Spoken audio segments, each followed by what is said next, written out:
Hi, I'm Thomas with Believe in the Run. This is Robbie with Believe in the Run. And today we're talking about The Brooks Hyperion Elite. Elite. It's so elite. So elite. It's top level. So let's get into this.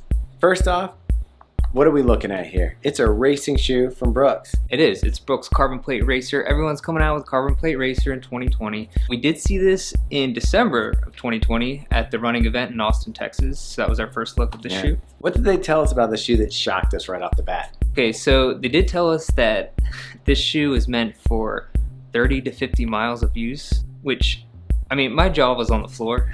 My head exploded.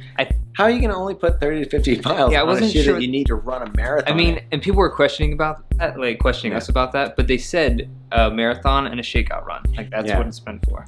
Brooks may have amended that number since then. We have seen other numbers floating out, like 50 to 100, but even so, it's still a pretty penny for 50 miles. So, and this runs, what's the price? So it's $250. $250 for 50 miles of running. The way I like to picture it is like if you're running and you have some cash in your goo pocket and they're just like Abe Lincoln's just throwing it out there. Just cash.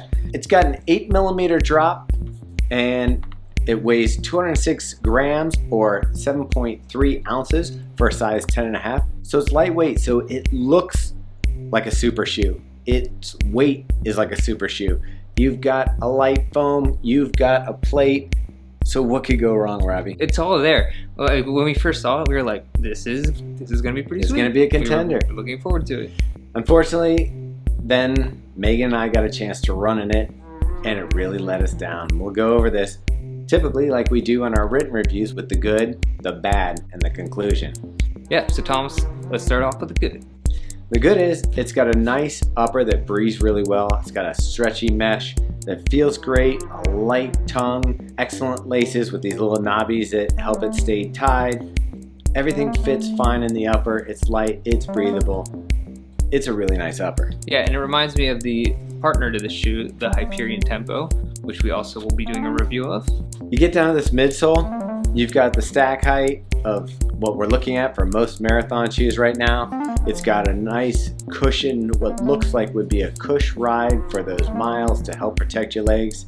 It's got plenty of rubber on the outsole for traction. And the midsole is made of the DNA Zero foam, which is a new foam from Brooks. They have the DNA Flash, which is in the Hyperion Tempo, but then the DNA Zero is a whole new one. It's their lightest foam ever. Might not translate as well to comfort, but in the shoe, there's a thin top layer of the DNA Zero. Then you got the carbon plate, full-length carbon plate, and then you also have another layer of DNA Zero underneath that, and then the rubber on the outside. But it doesn't matter because now, other than the looks and the feel and it looking right, feeling like it should be right, the run experience, we'll get into the bad now.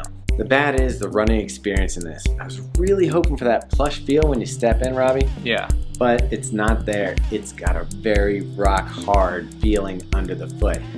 I mean, I'm gonna say, like, I didn't actually run in this shoe because I'm not even sure they have my sizing, but I did just step in it and I was like, oh, this reminds me of some other shoes that I've worn that feel board-like. But then after running in it you ran close to 30 miles. Yeah, right?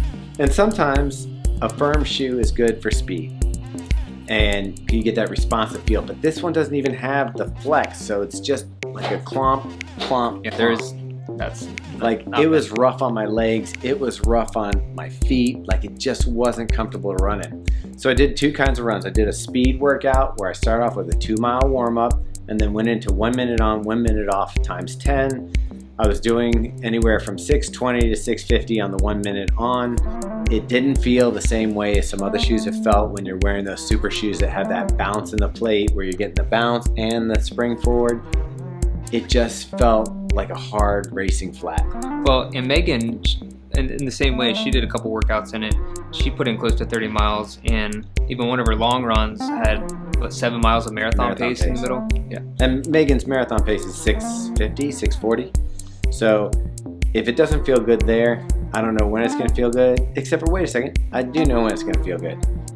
The best this shoe felt was I was doing sprints and striders after one of my other runs. Okay. And the shoe felt a lot better when you were going all out speed. Okay, which wouldn't be sustainable over a 5K even? I mean, maybe for Des Linden, Yeah. sub 6 minute mile pace is going to feel okay in these shoes. Although I wonder if she even ran in this shoe because of how it felt after my runs and how my legs felt. Yeah. But, you know, Meaghan did the same thing. She did some sprints in it, and she did find that it kind of comes alive when you're going all out speed in it. Okay. But I don't know anybody who's going to be going all out sub, 6 minute miles. It's a very small handful of people. That's not what the shoe is marketed as. I mean, this is supposed to be that cush marathon shoe, give you a lot of energy return in it. And that's the thing with other marathon shoes I have tried. They feel like you're getting a benefit even at the slower speed. So if you were running an 8 minute mile, say, in a Nike Vaporfly, you're still getting that bounce and that cushion, and your legs feel good, and you're getting that little bounce from the plate coming off. So I think that it works. It works for somebody like Kipchoge, and it works for somebody like Joe, that's your neighbor who's running 4-hour marathon. He'll striking the hell out of that he road. can still get benefit out of that shoe. Where that's where I feel like if you got to be Des Linden to feel like this shoe is working, you're 1 in a million. Yeah. She's probably 1 in a million, right? And are you gonna risk spending $250 on that shoe that might get you 100 miles of, I don't know. Yes. I feel like you're gonna go with the tried and true option that's in that same range. Okay, so we heard the good and the bad. What's your conclusion on it? My conclusion is a no on this one. I hate to do it. I hate to bash any shoe that comes out there. I don't think anybody's going to disagree with us on this one if they've run in some of the other shoes. Well, we've heard from other people who have wear tested this that the tendency is to agree with us that it is a pretty firm ride. Yeah. My money, 50. If it's supposed to get 50 miles out of it and it feels like a rock, it's not for me. It might go through the wall. There's a hole in the floor. Gotta fix that. But wait, you know what we gotta tell them to do? So we're sorry this shoe was a miss, but we're gonna have other shoe reviews coming up, including the Hyperion Tempo, which might be before this or after this, depending on when we get it edited up. And that shoe we liked a lot, so check that one out. So definitely subscribe to the YouTube channel, follow us on Instagram. Like us on Facebook. Yeah, and join our Facebook group. And if you really, really like us, what should you do? Join our Patreon. Link in Link the description. in the description.